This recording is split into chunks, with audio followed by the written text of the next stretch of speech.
Welcome to SVG-TV News for Wednesday, November 27th, 2019. I am Rochelle Batiste with the details. Minister responsible for Gender Affairs, Frederick Stevenson, is calling on the police to treat domestic violence reports as matters to be dealt with urgently. He was speaking on the occasion of the Elimination of Domestic Violence Day, observed on Monday under the theme, Orange the World, Generation Equality Stands Against Rape. Just encouraging the police to take these reports of domestic violence very seriously, because that is the only way we can investigate them properly, and that is the only way we can try to stop the culture of domestic violence, which includes rape. Because if there's not a case made out, the statistics just go up, and people would believe that as a norm, I can get away with this thing.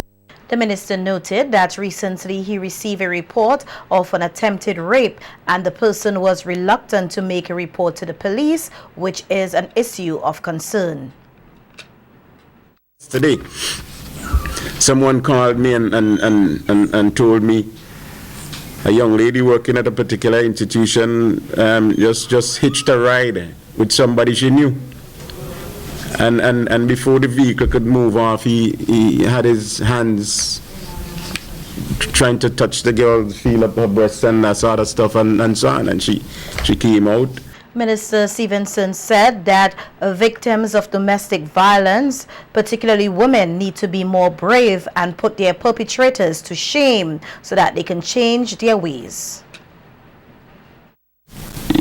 The person who gave me the information said her supervisor said she didn't want the police to become involved. But I said to her, and I said to the supervisor, let her go to the police and report this matter, because he can do that and may have been doing that to several other persons, and we have to nip it in the bud and stop it. And so I believe she's gone to the police station this morning to report that matter. I will hear further of it in due course. The Gender Affairs Division and other organizations have started a 16-day activism to bring awareness to domestic violence. The activities will end with a rally on December 10th.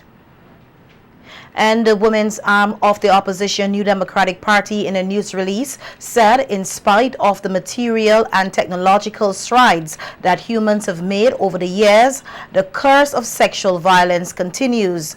The group's president, Maureen Bracken, said that the theme for International Day for the Elimination of Violence Against Women 2019, Generation Equality Stands Against Rape, is very significant in helping persons to recognize the importance of breaking the silence and spreading the message that gender-based violence is totally unacceptable, noting that the education of citizens is sex offenders registry and no-nonsense enforcement of the relevant laws have become critical and imperative.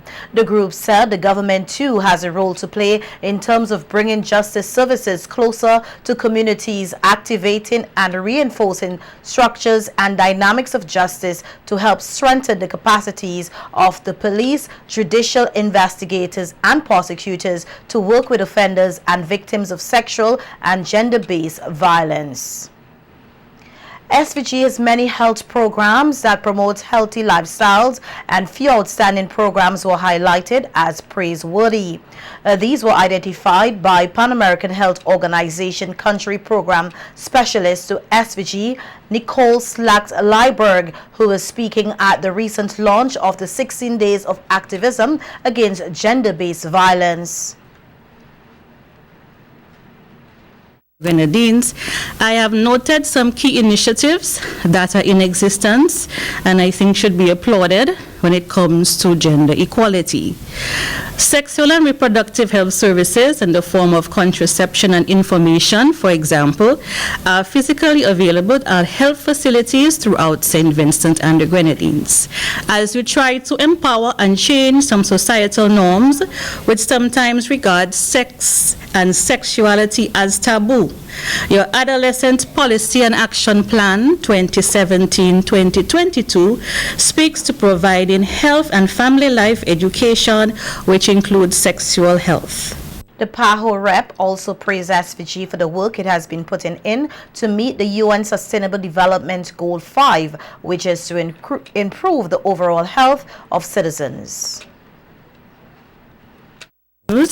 I see that the Sexual Crimes Unit, in just about 1 year of operation, has investigated 174 cases and made 90 arrests. I am also particularly pleased to see that its focus is not just on prosecution, but also on education at schools and also with parents. So to Commissioner John, I encourage you to continue to record statistics and monitor trends which can inform not only policies and programs at your unit, but those at the wider community level. Liebert said she also noted the programs initiated for men, which is a plus for the country. And against rape, we are confident that the Beijing Declaration and Platform for Action of 1995, almost 25 years ago, with the goal of gender equality, did not only target the efforts of women. If we look at the crude definition of generation, it refers to people born and living around the same time. I also note that a symposium was also held where a discussion on shattering the social expectations of a successful man was also held. The calendar of activities for 2019 further demonstrates the importance of providing information to inform change. Some of these activities include the training of mandatory reporters, including police officers and nurses. Cerebrovascular accident, which is the medical term used for a stroke, is the leading cause of disabilities in adults worldwide and the second leading cause of death. With this in mind, medical practitioner Dr. Josie Davey is encouraging persons here with diabetes and hypertension to ensure they follow their regimens, which will prevent them from having a stroke.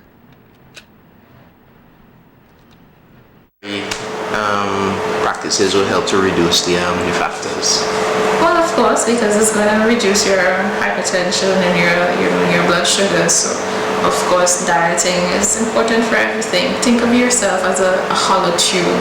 So whatever affects the body has to come from the outside. If it's respiratory, you get a virus or bacteria, then you get sick. If it's gastrointestinal, you intake bad food, it's going to affect you. So always think of what is coming. But none of course, there are diseases where your body attacks itself. But for most parts and most of medicine, it's some external force that acts on us that makes us ill, except for the autoimmune diseases. Dr. Davies said that there are two different types of stroke with varying complications such as behavior changes, speech difficulties, numbness, pain, and paralysis. She explains what to look for to protect a family member who might be having a stroke. So there are two types mainly. That's the infarct where the tissue dies, and then there's a hemorrhagic type where there's bleeding in the brain. So most persons having a stroke, they have some risk factor, hypertensive, diabetic, blood pressure goes up, a vessel may pop, and then you have a bleeder. For the infarcts, that's where the oxygen is not getting to the tissue of the brain itself, and then that portion dies. Of course, we know that the brain, it helps with different body parts, so depending on where the lesion is, then that body part is affected. So let's say you have a lesion on the right side of the brain, then you may find that the person has left-sided weakness or total paralysis. For strokes, you can also have people with aphasia, and this is where they are unable to verbalize, they can't talk. That's also another presentation of a stroke. So if someone, you notice that you found them unresponsive, they're not moving aside or a side is weak, that might be an indication that a stroke is happening or pending. We have strokes that resolve within 24 hours. So the person is weak, yes, but then they come back to normal strength within 24 hours. And that's what we call a transient ischemic attack. And then, of course, if the symptoms prolong, then we just use the term CVA, which is cerebrovascular event. The infectious disease specialist explains the different risk factors that causes strokes. That the blood vessels get thick when you have high cholesterol, but it acts as like plaque. And how I like to explain it to patients would be, think of a pipe and you're pouring oil in it all of the time, and then the oil solidifies. So what happens is that on the inside that's building up and it narrows the lumen of the vessel. So then your blood has to fight a little bit harder to push through those vessels, and that's what happens with really high cholesterol. So it is also a risk factor. All right. Smoking, yes, excessive alcohol consumption, all of these things come in as a risk factors. Family history of CVA, yes, risk factors. Okay, and Fisheries and livestock production are areas which can bring tremendous financial returns to the country, and all hands are needed to ensure they continue to grow and flourish. So says Minister of Agriculture, Fisheries, Soboto Caesar, in Parliament yesterday. Minister Caesar was referencing the fisheries sector as a green shoot, given what he said is the positive numbers it continues to generate in terms of the value of fish caught. He said there is a need for further investments to improve the capacity of fisher folk, which the private sector can get on board with. 45 more.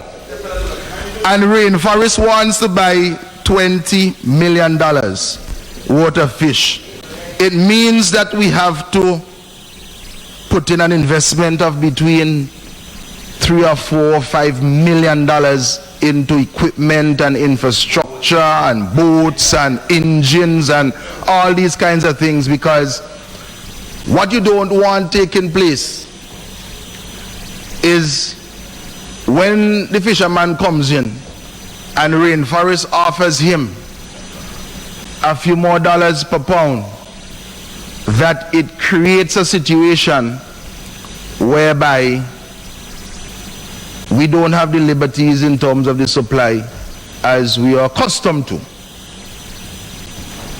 So we are looking to make that investment, and I'm really calling on the banks and the credit unions and the cooperatives to look at the possibilities from the private sector standpoint and not just only rely on the envelope that will be provided by the government.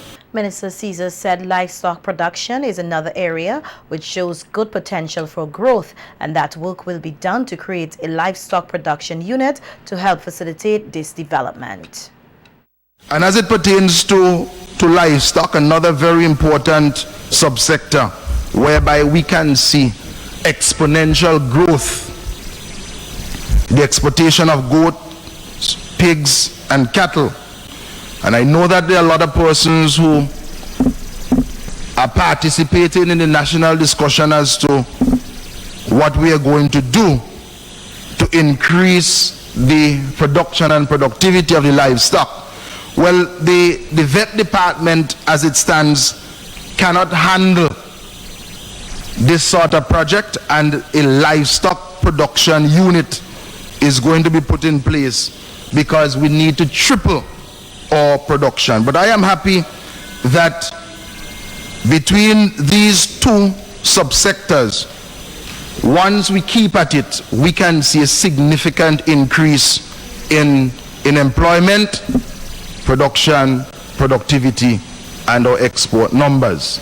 The Agriculture Minister said with the developments in these sectors, the local food input bill continues to be chipped away, noting that in 2017, the input bill was $209 million, while in 2018, there was a reduction of $1 million. Minister Caesar, however, noted that this is not enough and work must continue to reduce the bill even further. Some persons usually speak about the regional food import bill, which is spiraling out of control, but as we are noticing, the story is quite different in St. Vincent and the Grenadines, and we need to commend our farmers, our agro-processors, our manufacturers, and our farmers for the excellent work that they are doing, and there's a lot of work still to be done. I want to use these statistics to encourage our farmers to buy local, to substitute some of the imported fruits for local fruits, and for persons who are into agro-processing, we need to process more of our juices. We need to do more in juices, jams and jellies, peppers, seasonings, because we are still importing significant quantities of these commodities. Prime Minister Dr. Ralph Gonsalves in Parliament yesterday called on lawyers to do the right thing as he refuted a claim that there is a very high rate of adjournment of civil matters in the magistrate courts due to perceived difficulties faced by or with court-appointed bailiffs not being able to serve summons.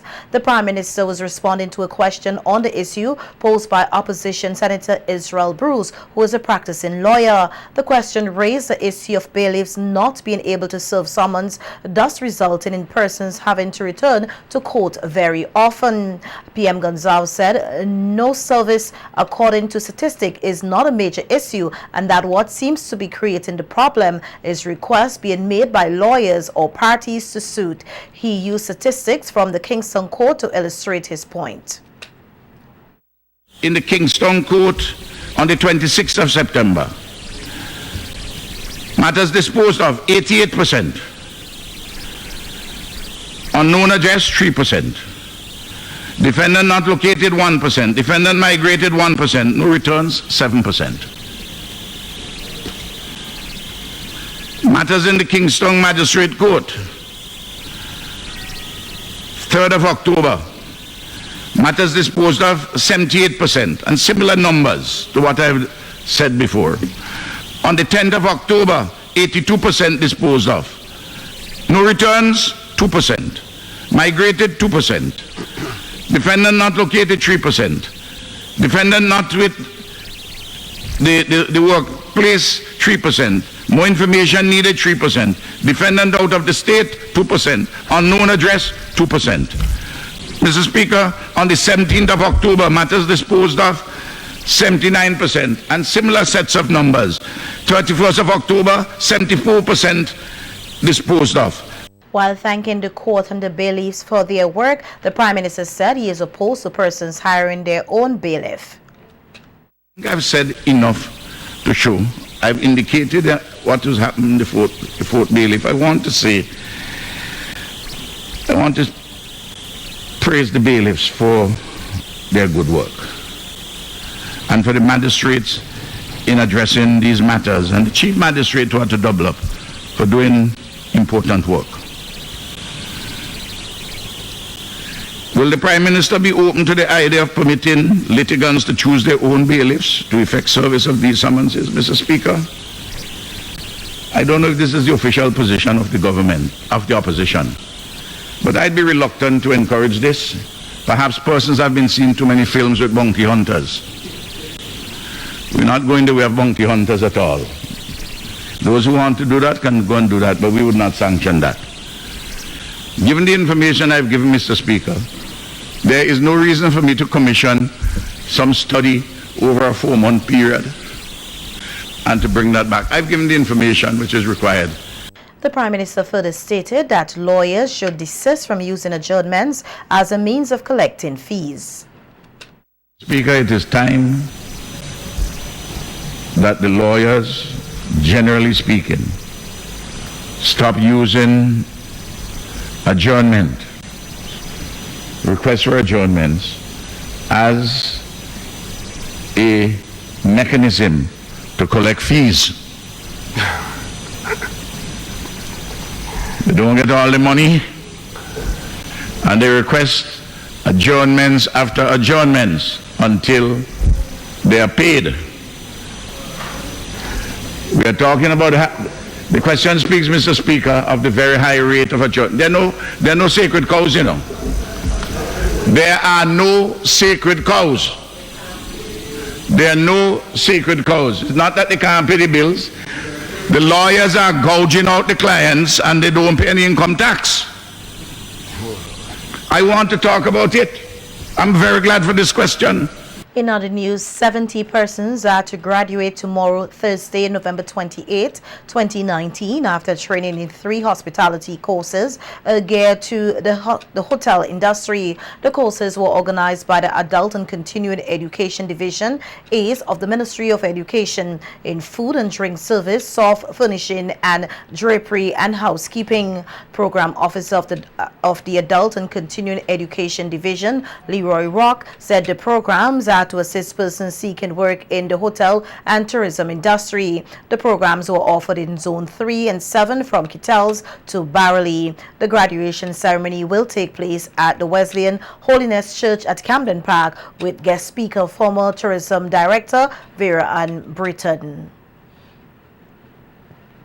The 2019 Nine Mornings Festival will be launched this Sunday, December 1st, 2019 at Heritage Square. The activities this year are coordinated by the new chairman of the National Nine Mornings Committee, Orani Bomani Charles. Charles said that Sunday's launching event will be packed with activities, which will kick off with a parade in capital Kingston, led by the RSVG Police Band. A street parade around Kingston from 6 p.m. It will be led by the Royal St. Vincent and the Grenadines Police Force Band and followed by various community groups and organizations responsible for organizing Nine Mornings and lighting up, community lighting up activities in various communities around St. Vincent and the Grenadines. We'll be also featuring the return of the much in-demand Nine Mornings train, an initiative put on for the first time last year by the Nine Mornings Committee along with Starlift Steel Orchestra. The first community lighting up activity will be held in Coors Hill on the leeward side of the island on December 7th. And Charles said there are a number of new categories added to the competition this year. We are reintroducing this year in Kingston the best decorated show window. We're also reintroducing the category of best lit building, and these are all in attempts to encourage buildings and businesses, private and state businesses, buildings in Kingston to begin to light up again and sort of return Kingston to that Christmas capital of the Caribbean sort of feel.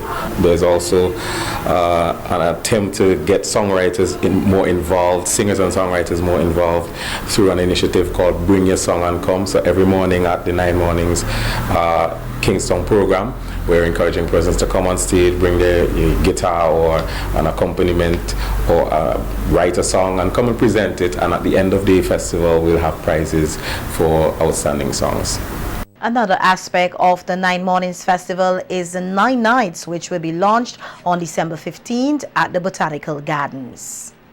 And as it evolves, you have these different features, and 9 Nights, I think, is one of those that have really come into its own, and it's become a really big attraction for Vincentians and visitors alike coming to St. Vincent and the Grenadines, having an opportunity to visit the Botanical Gardens during the evening when it's dark and the lights are turned on. It's a spectacular sight, and a lot of programming for families.